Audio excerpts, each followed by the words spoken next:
Whatever meters we discussed earlier are the meter which can measure DC quantity. DC quantity means something like this. So it can measure a DC quantity.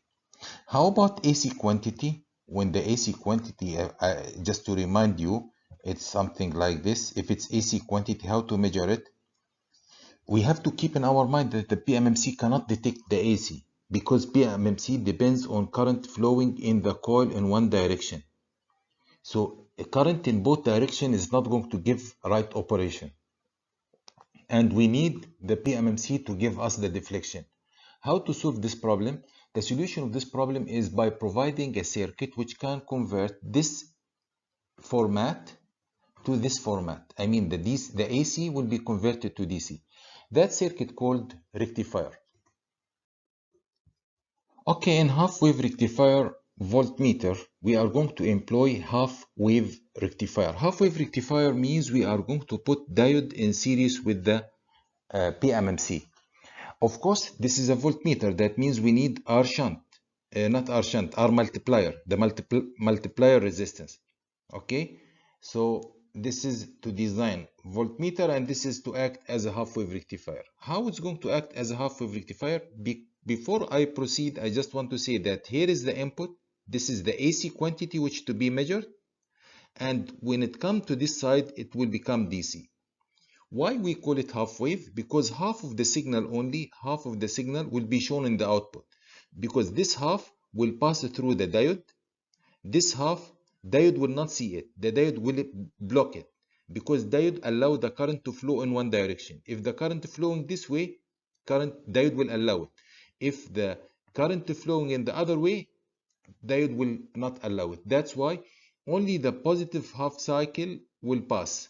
Positive half cycle will pass. This one will be rejected. That's why you will find only the positive half cycle. Only the positive half cycle. That's why we call it half-wave rectifier. Now I need to create relation between the AC quantity and the DC quantity to know how to calibrate the meter. So the relation is found here. The DC quantity coming on the output, I mean at the PMMC, the voltage at the PMMC here, this voltage found to be equal to 0.45 of the RMS quantity applied. RMS quantity applied. ERMS. Hopefully you still remember the meaning of RMS and peak and these things. So 0.45 of the RMS signal applied here will be shown on the output. To remind you, I am giving you the value of RMS, how to calculate it. Is equal to V peak over root square 2, where V peak is the peak of the wave. The peak of the wave. That's the operation of the half-wave rectifier. Now, in terms of sensitivity, we need to evaluate the sensitivity because it seems to me like the half-wave rectifier is not giving us a good sensitivity. He's saying for every 10 volt applied, when you are applying 10 volt AC or RMS, you are going to get on the output a 4.5 volt. Like 45% of the quantity applied to the input will go to the output. This is giving us a sensitivity is going to be equal or found from this equation. The AC sensitivity means the AC of the meter, the sensitivity of the AC meter is to be calculated as 0.45 of the DC meter, DC sensitivity, where the DC sensitivity is 1 over IM, if you remember. S for DC is equal to 1 over IM, the meter current. And the AC sensitivity will be 0.45 of that quantity. So it's not good. It seems it's not good. We need to improve this sensitivity. How to improve the sensitivity? We need to look for a rectifier which can give us better voltage on the output. That's going to be the full wave rectifier. Let us see it in the next slide. So here is the full wave rectifier, where in the full wave rectifier, see here, the positive half cycle. I mean, let's discuss it first of all. Here is the AC signal applied, this AC applied. And here is the DC signal found at the PMMC. We are putting the multiplier here. This multiplier is needed for the construction of voltmeter. Hopefully you remember it from the DC voltmeter. And the rectifier is going to be this part. This is the rectifier, which we call it full wave rectifier. Why it's full wave? Because if I want to discuss its operation, when the positive half cycle enter, it's going to go through this diode and this diode. The current going to flow through these two diodes, and the output will be this one. When the negative half cycle comes in, we are going to go through this diode, and the output will be this one. So if you notice, all the wave will come to the output. That's why we call it full wave rectifier. And the voltage here, the voltage on the output, can be calculated from this equation, where we can say the DC voltage is equal to 0.9 ERMS. It seems to me it's double of the half wave rectifier. And this time the sensitivity is 0.9 of the DC sensitivity. That means with full wave rectifier we improve the sensitivity. Here is example on half wave rectifier, voltmeter with half wave rectifier. Voltmeter would have half wave rectifier. The voltmeter will have this PMMC with this multiplier, and here is the half wave rectifier. In the question, he asked us to calculate the multiplier, means this resistance, if 10 volt applied, RMS means AC, but he expressed it in RMS quantity, and the PMMC has this parameter, means I full scale deflection 1 milliampere, and the resistance of the PMMC equal to 300 ohm. How to calculate it? If you remember, the DC is going to be the same, except we are going to calculate the DC voltage at this point. Here, if I calculate the voltage, the DC voltage at this point, we are going to follow the same style as before. So it's, and of course, we have to consider this resistance, of course. So notice, this equation is very similar to the DC meter, except in the DC meter, we are going to consider this voltage is the DC range. I hope you catch this point. So now I'm going to calculate the DC from the AC quantity.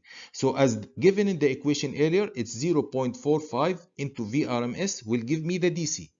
0.45 into this value will give me the voltage between this point. We divide it by the full scale deflection current, and we will take R total in the circuit. Remove or take Rm out of it, the remaining will be the resistance.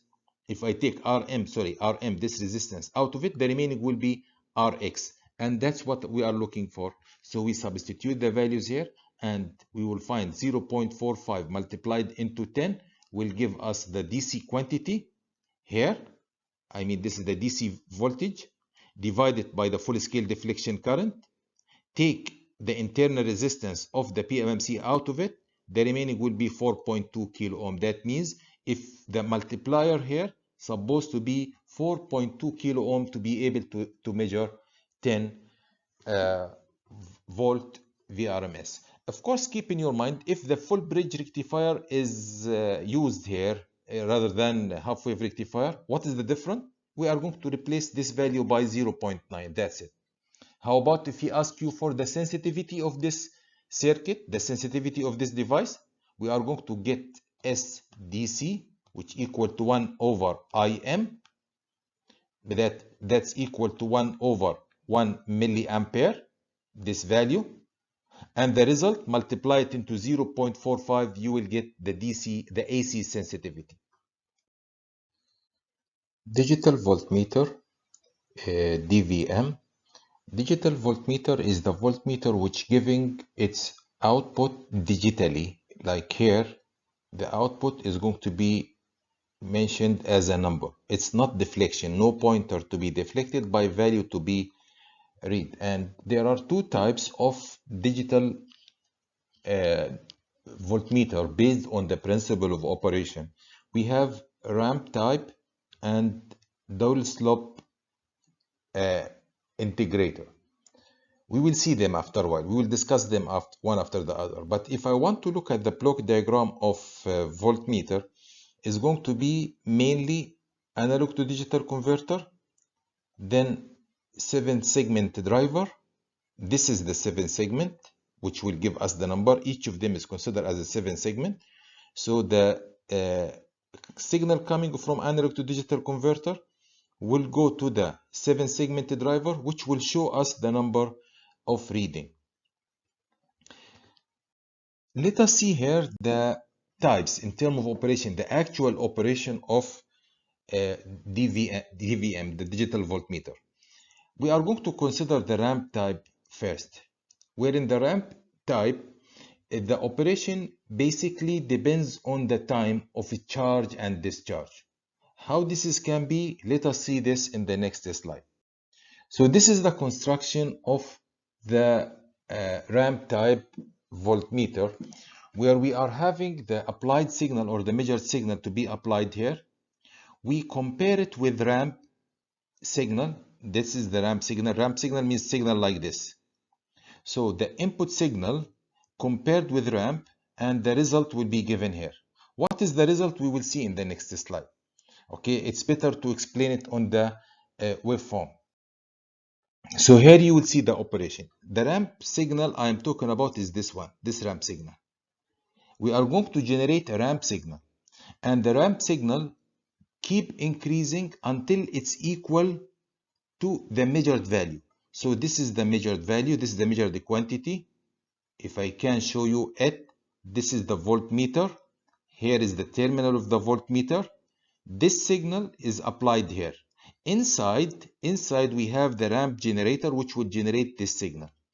Now, when the two signals are equal, I mean at this position, there is a signal will come out to stop calculating the time or counting the time. What does it mean here? So you will find that the time taken until the two signals are equal is equal to T1. Time taken until the two signals are equal to T1. How many pulses of the clock generated until we reach to T1? That's going to decide the value or the measured value on the output. Regardless of the pulses, I just want to calculate, to consider it as the time taken until they are equal will be or will represent the time, will represent the voltage quantity. The time taken is going to represent the voltage quantity. To understand it better, let me put another value for the voltage. What will be the situation if the applied voltage is this one? Does it make difference as compared to the previous one? Look here, you will find that at this point they are equal. That means the time will be only this much. So it's very clear that the red signal give us this much of time, and the blue signal give us this much of time. The blue signal take longer time. That means it will give us bigger value on the output. That's the idea. So this is mainly the operation of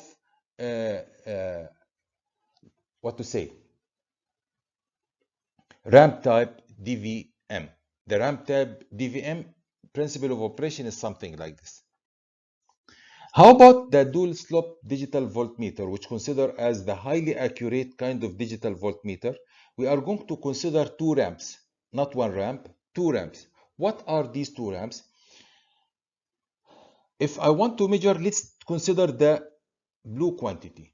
In the blue quantity, we are going to, or the voltage going to increase within fixed time.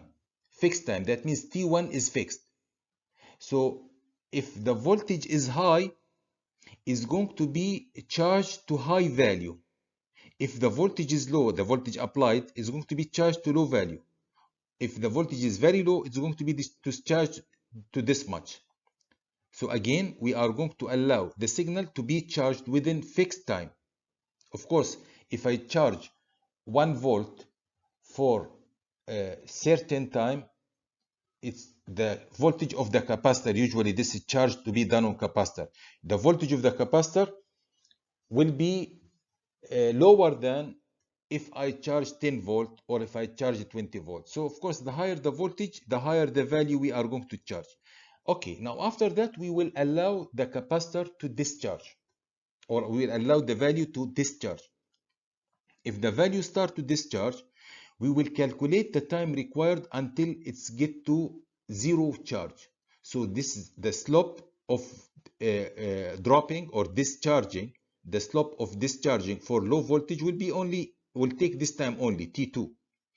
But if the voltage is this much, when we allow it to discharge, it will take this much of time. Same thing, if the voltage is this much, it will take this time. So if you notice, it's similar to the previous type, but this type we are going to allow, or we are going to measure the discharge time, not the charging time, which give us more accuracy in terms of measurement. So that's the principle of operation of dual slope type voltmeter. So if we discuss what I explained in the previous class on this block diagram, we are going to find that the applied signal will be here. This is the signal which we are measuring. So now the signal we are measuring will be charged in this integrator, or maybe capacitor. We will allow it to be charged for fixed time. So until that time pass, it's fixed time for any quantity, any value we apply, it's going to be applied to this integrator for fixed time. Now, once the time pass, we will allow, or we will compare the signal from this one. It's something like switching. We will close the switch from the input signal, and will open the switch from the input signal, and will close the switch toward this comparator. Again, to make it clearer, I said we are going to apply this voltage. The voltage will be applied until the integrator is having its time or taking its time. Then the signal is going to be open from here. No signal will be applied, and the signal stored in the capacitor will be connected to this comparator. Remember that this is comparator. Now, when it's in the comparator, what am I going to do with it? We are going to check or allow it to discharge and evaluate the time.